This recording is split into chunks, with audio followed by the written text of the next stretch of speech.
मेरठ में हुए सौरभ हत्याकांड को लेकर हर दिन नए खुलासे सामने आ रहे हैं। इसी बीच जब वकील रेखा जैन ने जेल में मुस्कान से मुलाकात की तो पूछताछ के दौरान जो सच सामने आया उसने वकील को भी स्तब्ध कर दिया। मुस्कान ने ऐसा राज उजागर किया जिसे सुनकर रेखा जैन भी सन्न रह गई। मेरठ की जेल की ऊंची दीवारों के पीछे एक ऐसा राज छिपा था जो पूरे देश को हिला कर रख दिया। 3 मार्च की रात सौरभ राजपूत की हत्या के साथ शुरू हुई एक कहानी जिसमें प्यार, धोखा और एक खतरनाक षड्यंत्र के सारे रंग घुले हुए थे। मुस्कान रस्तोगी, एक ऐसी औरत जिसने अपने ही पति का कत्ल अपने प्रेमी साहिल शुक्ला के साथ मिलकर बेहद शातिर तरीके से अंजाम दिया। अब वह जेल की सलाखों के पीछे है, लेकिन उसके इरादे अब भी जिंदा है। उसकी आंखों में पछतावे का नामो निशान नहीं है। जब मुस्कान से सवाल किए गए तो उसके जवाबों में सच्चाई से ज्यादा रहस्य और झूठ की परतें छिपी थीं। क्या वाकई मुस्कान और साहिल ने सौरभ को सोची समझी साजिश के तहत मौत के घाट उतारा? क्या प्यार में अंधी मुस्कान ने अपने ही हाथों अपने पति की जान ले ली? हत्या के बाद खुद को बचाने के लिए दोनों ने क्या क्या हथकंडे अपनाए? जेल की कोठरी में बंद मुस्कान की सच्चाई अब धीरे धीरे बाहर आने लगी है। 13 दिनों तक सोशल मीडिया पर एक्टिव रहकर उसने सबको अंधेरे में रखा। एक प्रेम कहानी जो विश्वासघात में बदल गई, एक हत्या जिसने कई खौफनाक राज अपने भीतर समेटे थे, और एक अदालत जहां इंसाफ की कसौटी पर मुस्कान और साहिल खड़े हैं। क्या उनका प्यार जेल की ऊंची दीवारों के बीच दम तोड़ देगा, या फिर इस केस में कोई नया मोड़ आने वाला है? सच्चाई जानने के लिए हमारे साथ जुड़े रहिए इस वीडियो के अंत तक, क्योंकि अब हम आपको बताएंगे वे सवाल जो मुस्कान और साहिल से पूछे गए और उनके जवाब जो इस मामले को और भी पेचीदा बनाता है। वीडियो में आगे बढ़े उससे पहले हमारी बस एक छोटी सी रिक्वेस्ट है। सौरभ को इंसाफ दिलाने के लिए we want justice for Saurabh जरूर लिखें। साथ ही वीडियो को लाइक करें और चैनल को सब्सक्राइब करना न भूलें। मेरठ जेल में बंद सौरभ हत्याकांड के मुख्य आरोपी मुस्कान और साहिल ने सरकारी वकील की एक रिक्वेस्ट की थी। अब जो इस पूरे मामले पे सरकारी वकील मिले हैं तो उनसे मुस्कान और साहिल से मुलाकात की। वे अपने पैनल के 3 सदस्यों के साथ शुक्रवार शाम जेल पहुंचे। वहां उन्होंने अलग अलग बैरकों में जाकर मुस्कान से केस से जुड़ी जानकारी जुटाई। मुस्कान ने वकील से कहा, जेल में मेरी और साहिल की मुलाकात करवा दी जाए और हमें जमानत दिलवाएं ताकि हम बाहर आकर एक साथ रह सकें। इस पर वकील ने पूछा, क्या तुम दोनों ने कोर्ट मैरिज की है? क्या तुम शादी का कोई सबूत पेश कर सकती हो? क्योंकि जेल मैनुअल के अनुसार पति पत्नी को 15 दिन में एक बार मिलने की अनुमति तभी मिल सकती है जब वैध शादी का प्रमाण हो। मुस्कान इस सवाल पर कोई सबूत पेश नहीं कर सकी। जेल पहुंची एडवोकेट रेखा जैन ने सबसे पहले दोनों को अपना परिचय दिया और कहा, मैं रेखा जैन काउंसिल मुस्कान और साहिल के केस की पैरवी करने के लिए नामित की गई हूं। क्या आप दोनों मुझे अपने एडवोकेट के रूप में स्वीकार करते हैं? यदि हाँ, तो आपको वकालतनामा पर साइन करने होंगे ताकि मैं आधिकारिक रूप से आपके केस की पैरवी कर सकूं। इसके बाद मुस्कान और साहिल ने वकालतनामा पर हस्ताक्षर किए। एडवोकेट ने एफआईआर की कॉपी और केस की समरी रिपोर्ट भी अपने पास ले ली। इसके बाद उन्होंने मुस्कान और साहिल से कुल 15 अहम सवाल पूछे। दैनिक भास्कर की एक रिपोर्ट के अनुसार पूछे गए 15 सवालों में से पहला सवाल था, वारदात के दिन क्या हुआ था? इस पर मुस्कान ने जवाब दिया, सौरभ अपने घर से खाना लाया था। उस रात हमारा झगड़ा भी हुआ था। फिर वह कुछ देर के लिए बाहर चला गया। लौटने के बाद उसने खाना खाया और सोने चला गया। उसके बाद हमसे एक गलती हो गई। दूसरा सवाल, ऐसी कौन सी परिस्थिति थी जिससे तुम दोनों हत्या करने पर उतारू हो गए? इस पर मुस्कान ने जवाब दिया, हमने ऐसा करने की सोची नहीं थी, हम बुरे लोग नहीं हैं। तीसरा सवाल, तुम्हारा और साहिल का रिश्ता क्या है? मुस्कान ने जवाब दिया, पहले हम दोस्त थे लेकिन अब मैं साहिल से प्यार करती हूँ। चौथा सवाल, साहिल, तुम मुस्कान को कब से जानते हो और पहली मुलाकात कब हुई थी? इस पर साहिल ने जवाब दिया, हम पहले साथ पढ़ते थे, फिर मिले। दोस्ती पहले से थी लेकिन बाद में हमें एक दूसरे से प्यार हो गया। पांचवां सवाल, तुम दोनों के संबंध किस स्तर तक के थे? इस पर साहिल ने जवाब दिया, हमारे संबंध वैसे ही थे जैसे एक पति और पत्नी के बीच होने चाहिए। छठा सवाल, मुस्कान, तुम्हारे और सौरभ के बीच रिश्ते कैसे थे? मुस्कान ने जवाब दिया, सौरभ एक अच्छा इंसान था, उसने हमेशा मेरा ख्याल रखा, लेकिन फिर वह मुझे अकेला छोड़ गया। सातवां सवाल, तुम्हारे और सौरभ के बीच कब से और किस बात पर झगड़ा हो रहा था? मुस्कान ने कहा, हमारे बीच करीब 2 साल से झगड़े हो रहे थे, मैं बहुत अकेली पड़ गई थी। आठवां सवाल, मुस्कान, क्या तुम सौरभ को तलाक देना चाहती थी? इस पर मुस्कान ने जवाब दिया, नहीं, मैं उसे तलाक नहीं देना चाहती थी। 9वां सवाल, सौरभ तुम्हें तलाक क्यों नहीं देना चाहता था? मुस्कान ने जवाब दिया, क्योंकि वह मुझसे प्यार करता था। 10वां सवाल, मुस्कान, तुम्हारे परिवार वाले तुम्हारे साथ क्यों नहीं आ रहे? मुस्कान ने कहा, क्योंकि उन्हें लगता है कि मैंने कुछ गलत किया है। 11वां सवाल, तुम्हारी मां ने ही तुम्हारे लिए फांसी की बात कह दी, क्या वो तुमसे पहले से ही नाराज थी? इस पर मुस्कान ने जवाब दिया, हाँ, वह मुझसे पहले से ही नाराज रहती थी। 12वां सवाल, वारदात के दिन क्या तुम दोनों ने नशा किया था? मुस्कान ने जवाब दिया, जी, थोड़ा सा। 13वां सवाल, साहिल और मुस्कान, क्या तुम दोनों ने कोर्ट या मंदिर में शादी की है? इस पर मुस्कान ने जवाब दिया, हमने मंदिर में शादी की थी। 14वां सवाल, सौरभ की हत्या के बाद तुम दोनों कहाँ गए और क्या किया? मुस्कान ने कहा, हम इधर उधर घूमते रहे। 15वां सवाल, पुलिस तुम दोनों तक कैसे पहुंची और गिरफ्तार करने के बाद कहां कहां लेकर गई? मुस्कान ने जवाब दिया, हम खुद ही पुलिस के पास गए थे, फिर वे हमें सौरभ के घर लेकर गई। ये वही सवाल और जवाब हैं जो जेल में सरकारी वकील रेखा जैन ने अपनी टीम के 3 अन्य सदस्यों की मौजूदगी में मुस्कान और साहिल से की। लेकिन इन जवाबों को सुनकर ऐसा नहीं लगा कि मुस्कान और साहिल को अपने की पर कोई पछतावा था। ऐसा लग रहा था जैसे उनके भीतर किसी तरह का डर या अपराध बोध नहीं था, मानो सौरभ की हत्या उनके लिए बस एक बीती हुई घटना हो। कितना बड़ा गुनाह किया है, फिर भी ना कोई पछतावा, ना कोई शर्मिंदगी। बिना किसी डर या खौफ के मुस्कान और साहिल ने अपने जवाब दिए, मानो उन्हें अपने की का कोई अफसोस ही ना हो। अब इस पूरे मामले में पुलिस हर पहलू से जांच कर रही है, सच तक पहुंचने की कोशिश में जुटी है, ताकि ये पता लगाया जा सके कि आखिर पूरा मामला क्या है और इसके पीछे की असली साजिश क्या थी। अब समझते हैं सौरभ और मुस्कान एक दूसरे से कैसे मिले और कैसे उन दोनों को प्यार हुआ, और फिर उनकी जिंदगी में साहिल की एंट्री कैसे हुई, जिसने सब कुछ बदल कर रख दिया। कहानी की शुरुआत साल 2016 से होती है। सौरभ एक जवान और महत्वाकांक्षी लड़का जो मर्चेंट नेवी में कार्यरत था और मेरठ का रहने वाला था। एक शाम जब वह अपने दोस्तों के साथ बाहर निकला तो उसकी मुलाकात मुस्कान नाम की एक लड़की से हुई। पहली ही नजर में मुस्कान की मासूमियत और उसकी हंसी ने सौरभ के दिल को छू लिया। धीरे धीरे दोनों के बीच बातचीत होने लगी, जो दोस्ती में बदली और फिर धीरे धीरे इस रिश्ते ने प्यार का रूप ले लिया। जब मुस्कान ने सौरभ के प्रोफाइल और उसकी जिंदगी के बारे में जाना तो वह भी उसकी ओर आकर्षित होने लगी। वक्त के साथ उनका प्यार और मजबूत होता गया और आखिरकार उन्होंने शादी करने का फैसला कर लिया। लेकिन जब सौरभ ने अपने घर वालों से इस बारे में बात की तो उन्होंने साफ मना कर दिया, ये शादी नहीं हो सकती। यही शब्द थे उसके माता पिता के। मगर प्यार किसी की इजाजत का मोहताज नहीं होता। सौरभ और मुस्कान ने घर वालों की मर्जी के खिलाफ जाकर शादी कर ली। 2016 में बिना किसी शानो शौकत के बस कुछ खास दोस्तों की मौजूदगी में उन्होंने अपने रिश्ते को नाम दे दिया। शादी के कुछ ही दिनों बाद सौरभ लंदन चला गया क्योंकि उसकी पोस्टिंग वहीं थी। मुस्कान मेरठ में अकेली रह गई। वक्त बीतता गया। सौरभ कभी कभी छुट्टी में वापस आता और फिर चला जाता। लेकिन कुछ वक्त बाद मुस्कान को एहसास हुआ कि सौरभ नेवी में नहीं है, बल्कि लंदन में किसी और काम से जुड़ा हुआ है। हालांकि ये बातें उनके प्यार के बीच नहीं आई। देखते ही देखते 3 साल गुजर गए। 2019 आ गया। इन 3 सालों में उनके प्यार की निशानी के रूप में उनकी एक बेटी हुई। जब बेटी आई तो सौरभ के घर वालों का दिल थोड़ा पिघलने लगा। उन्होंने बेटी से मिलने की कोशिश की, मगर अब तक बहुत देर हो चुकी थी। सौरभ ने घर वालों से लगभग सारे रिश्ते तोड़ दिए थे। वह अपनी पत्नी और बेटी के साथ एक किराए के मकान में रहने लगा। लेकिन उसकी नौकरी ऐसी थी कि साल के 9-10 महीने वो विदेश में रहता और महज 2-3 महीने ही मेरठ में बिताता। मुस्कान अकेली रह गई थी। वो अपनी बेटी के साथ किराए के घर में रहती, उसका ख्याल रखती और प्ले स्कूल तक छोड़ने और लाने का काम खुद ही करती। फिर आया 2021। इस दौरान दुनिया में कोरोना फैल चुका था। लॉकडाउन के चलते सौरभ कुछ समय के लिए वापस आ गया, लेकिन हालात सामान्य होते ही फिर से विदेश चला गया। इधर मुस्कान की जिंदगी में एक नया मोड़ आया।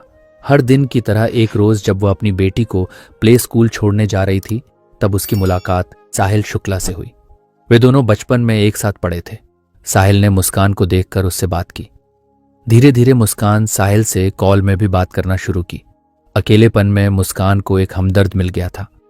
धीरे धीरे साहिल से उसकी दोस्ती गहरी होती गई और दोस्ती का प्यार में बदल गई।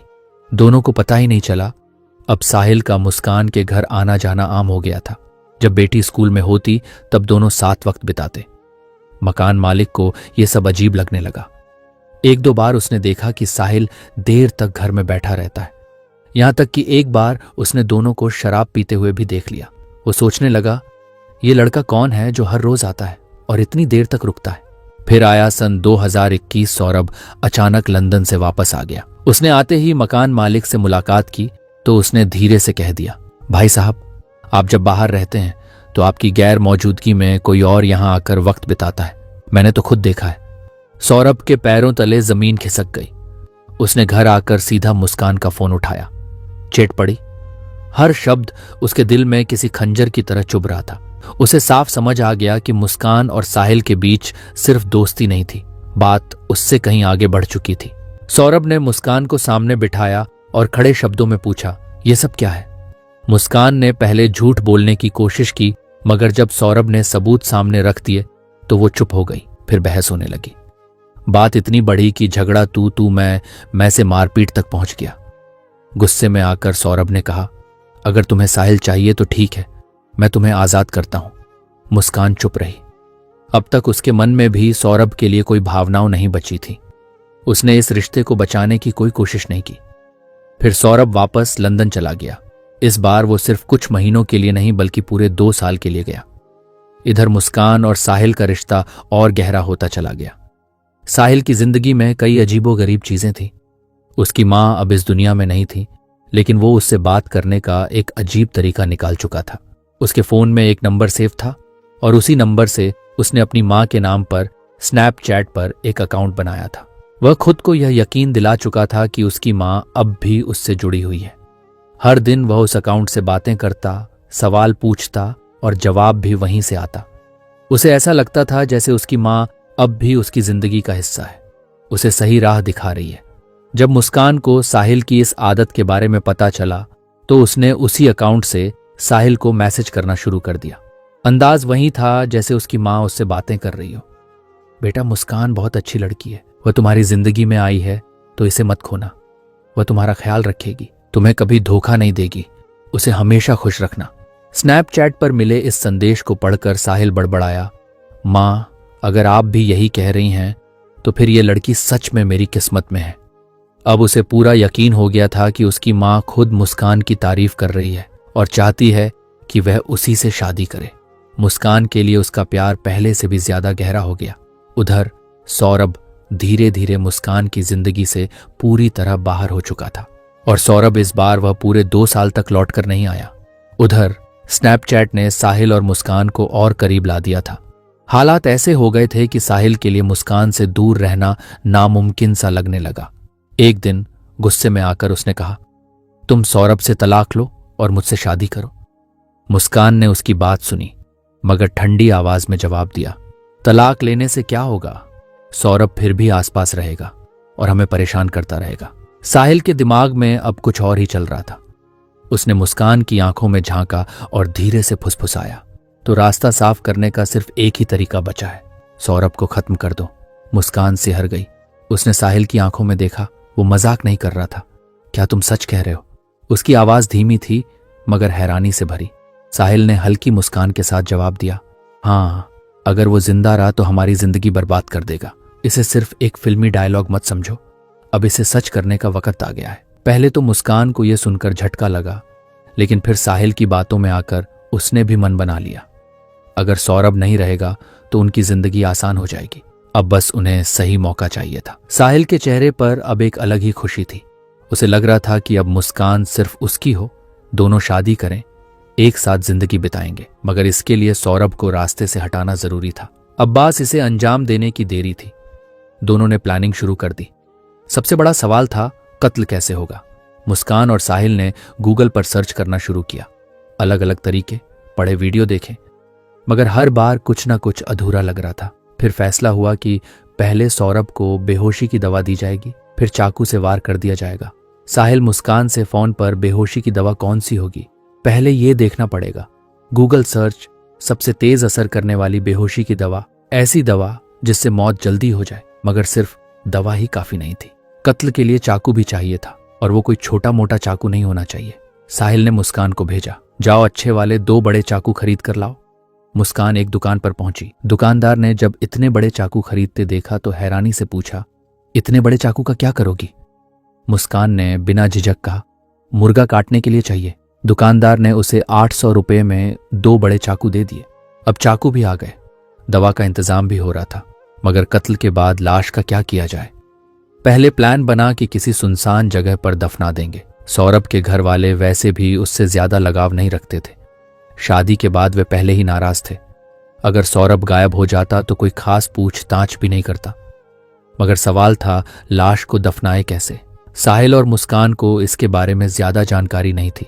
अब दोस्तों से डायरेक्ट पूछते तो शक हो सकता था, इसलिए उन्होंने चालाकी से सवाल पूछना शुरू किया।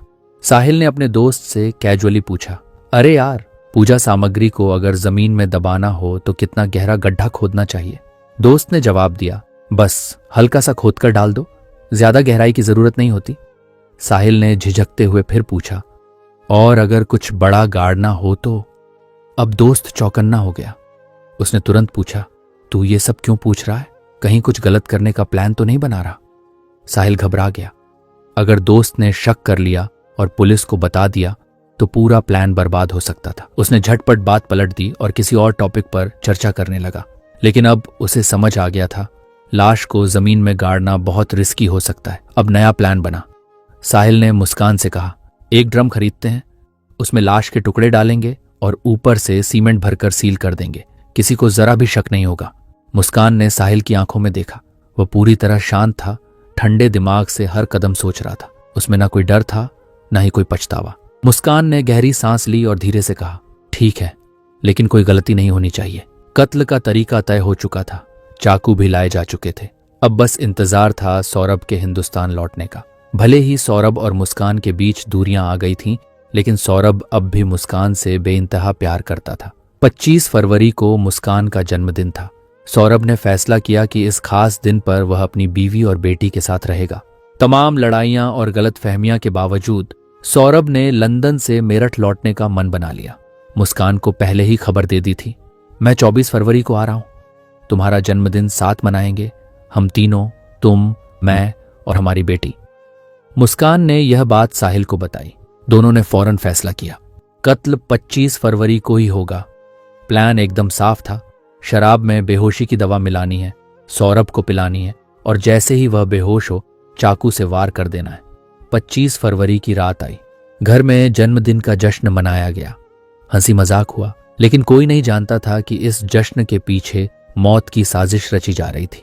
मुस्कान ने सौरभ के लिए मुस्कुराते हुए केक काटा, लेकिन उसके दिमाग में पहले से तय खौफनाक प्लान चल रही थी। रात गहराते ही उसने शराब में बेहोशी की दवा मिला दी। अब बस इंतजार था कि सौरभ इसे पी ले और बेहोश हो जाए। लेकिन तभी सौरभ हंसते हुए बोला, आज नहीं पीऊंगा। मुस्कान का चेहरा उतर गया। पूरी योजना धरी की धरी रह गई। वो जबरदस्ती पिलाने की कोशिश भी नहीं कर सकती थी, वरना शक हो सकता था। अगले दिन मुस्कान और साहिल फिर मिले। दोनों के चेहरे पर झुंझलाहट थी। अब क्या किया जाए? कुछ देर सोचने के बाद साहिल बोला, 3 मार्च यही सही मौका है।